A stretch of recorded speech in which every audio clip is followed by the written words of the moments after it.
Hey everyone, it's Rich with Auto Shepherd. Today we're going to be doing a brake job on a 2005 Scion TC. We have some fat brake pads and we're going to show you how to change those out in just a minute here.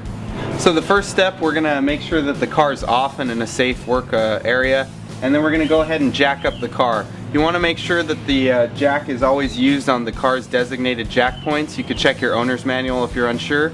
And then just make sure that you have jack stands to keep the car up and stable. You definitely don't want a vehicle falling on you while you're changing the brakes. Now that we have the car up on jack stands, the next step is going to be to remove the wheel. We're going to start with the front. So you just take this lug wrench and get those lug nuts off the wheel here. Now that we got the lug nuts off, we can just go ahead and remove the wheel. So we're just going to take a simple socket and ratchet, and we're going to remove the caliper bolts located right back here behind the caliper.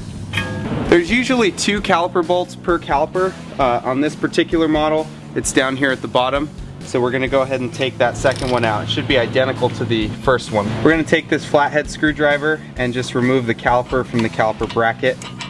Give it a little muscle.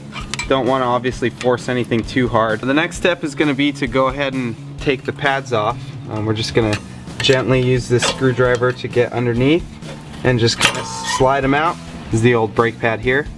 And we're just going to go ahead and repeat that with the back pad here. So we've got the new brake pads out of the box, and we're going to go ahead and match them up with the old brake pad. We want to make sure that they look, similar enough to fit onto the same vehicle. And you also can see here the difference in wear between the old pads and the new pads. There's quite a significant difference in brake pad material. We're going to go ahead and take off these little disc pad guides here.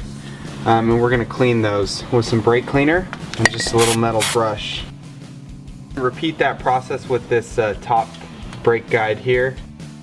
The next thing we're going to do is we're going to go ahead and grab some of this brake grease. You can pick up the little individual packets from your auto parts store. You can get a big can of it. And we're going to put a very thin amount here onto these surfaces that we just cleaned. Next, we're going to take a little more brake grease and we're going to apply it to the back surface of the pad here. Don't have to use too much, just get a nice thin coating on there. In most cases, a new set of brake pads will include a little set of these brake wear indicators. What these are going to do is, as your brake pad wears down, if it gets to a critically low level, this is going to make contact with your rotor and it's going to make a really awful sound and let you know that it's time to change your pads. In this case, these particular brake pads did not include a new indicator, so we're just going to pop these off the old ones and then go ahead and put it right back where it was on the new pad. So the next step, we're going to go ahead and install the new brake pad.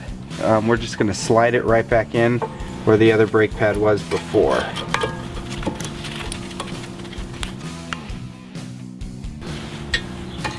You're going to occasionally want to take out these bolts here.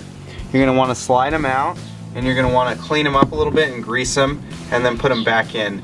Again, we took care of that the last time we did these brakes. It's not necessary every single time, but it's a good practice to do. So if you wanted to get a little advanced, or if you felt like you needed to, you might want to look that up and see how you can go ahead and grease these bolts. They should be able to move freely without much binding. So we're going to go ahead and remove the master cylinder cap here. So the next thing we're going to do, we're going to go ahead and depress the caliper here.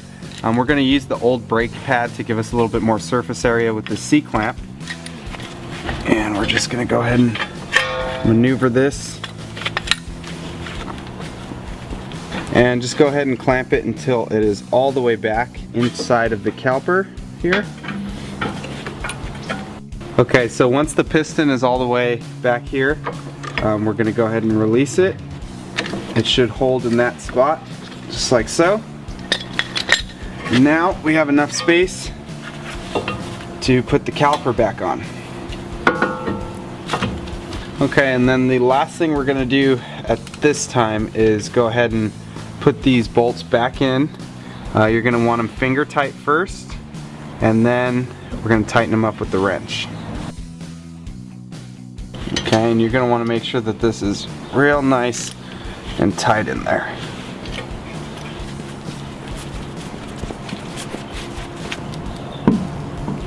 we're putting these lug nuts back on. We're gonna do the same as before, finger tight first. Make sure that once we get it off the jack stand, we go through and tighten up all these bolts and make sure that they're all nice and firm. Definitely don't want any wheels coming off when we're driving down the freeway, especially not in Los Angeles.